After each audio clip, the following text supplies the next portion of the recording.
السلام علیکم ورحمۃ اللہ وبرکاتہ۔ ناظرین کرام، آج کی اس ویڈیو میں ہم نماز فجر کے بعد کیے جانے والے ایک ایسے مبارک عمل کا ذکر کریں گے جو اللہ تعالیٰ کی ذکر، دعا اور توکل پر مبنی ہے۔ سوشل میڈیا پر اکثر یہ دعویٰ کیا جاتا ہے کہ فجر کے بعد ایک مخصوص تسبیح پڑھنے سے روزانہ 700 گنا زیادہ رزق ملتا ہے۔ ایک مسلمان کے لیے ضروری ہے کہ وہ ہر بات کو قرآن اور سنت کی روشنی میں سمجھے۔ اگر کسی مخصوص تعداد یا مخصوص دنیاوی فائدے کے بارے میں صحیح حدیث موجود نہ ہو تو اسے یقینی وعدہ بنا کر بیان کرنا درست نہیں۔ ناظرین، فجر کی نماز دن کی سب سے بابرکت نمازوں میں سے ایک ہے۔ رسول اللہ صلی اللہ علیہ وسلم نے فجر کی نماز کی بہت فضیلت بیان فرمائی ہے اور صبح کے وقت کو برکت والا وقت قرار دیا ہے۔ اسی لیے جو شخص فجر کی نماز ادا کر کے کچھ وقت اللہ تعالیٰ کے ذکر، تلاوت قرآن اور دعا میں گزارتا ہے، اس کے دل کو سکون اور زندگی میں برکت نصیب ہوتی ہے۔ یہ وہ وقت ہے جب انسان اپنے رب کے سب سے قریب ہوتا ہے اور خلوص کے ساتھ مانگی گئی دعائیں اللہ تعالیٰ کی بارگاہ میں پیش ہوتی ہے۔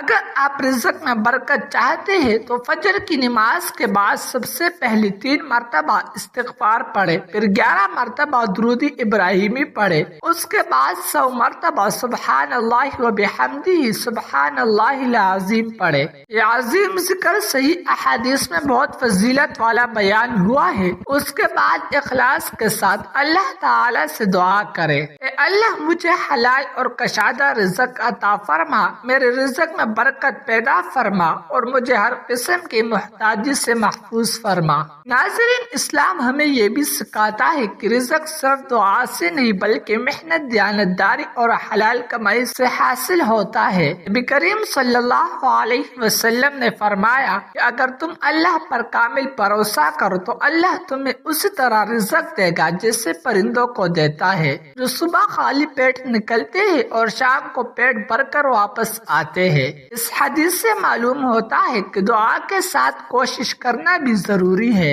اسی طرح قرآن کریم میں استغفار کو رزق میں وسعت کا ذریعہ قرار دیا گیا ہے۔ حضرت نوح علیہ السلام نے اپنی قوم سے فرمایا کہ اپنے رب سے معافی مانگو، بے شک وہ بہت بخشنے والا ہے، وہ تم پر آسمان سے خوب بارش برسائے گا، تمہارے مال اور اولاد میں اضافہ فرمائے گا۔ اس لیے اگر ہم روزانہ استغفار کو اپنی زندگی کا حصہ بنا لے تو اللہ تعالی ہمارے لیے خیر اور برکت کے دروازے کھول سکتا ہے۔ ناظرین، یاد رکھیں کہ حقیقی دولت صرف زیادہ پیسہ نہیں بلکہ حلال رزق، صحت، ایمان، نیک اولاد، گھر کا سکون اور اللہ تعالی کی رضا ہے۔ بعض اوقات انسان کے پاس تھوڑا مال ہوتا ہے لیکن اس میں اتنی برکت ہوتی ہے کہ وہ خوشحال زندگی گزارتا ہے، جبکہ بہت زیادہ مال رکھنے والا بھی پریشان رہتا ہے۔ اس لیے ہمیشہ اللہ تعالی سے برکت مانگے کیونکہ برکت ہی اصل نعمت ہے۔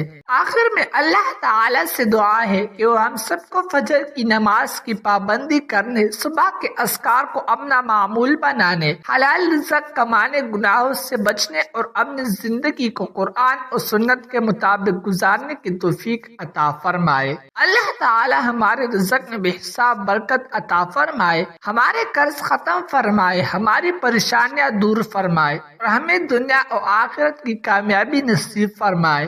آمین یا رب العالمین۔ اگر آپ کو یہ اسلامی معلومات پسند آئے تو ویڈیو کو لائک کریں، چینل کو سبسکرائب کریں اور کمنٹ میں یا رزاق ضرور لکھیں۔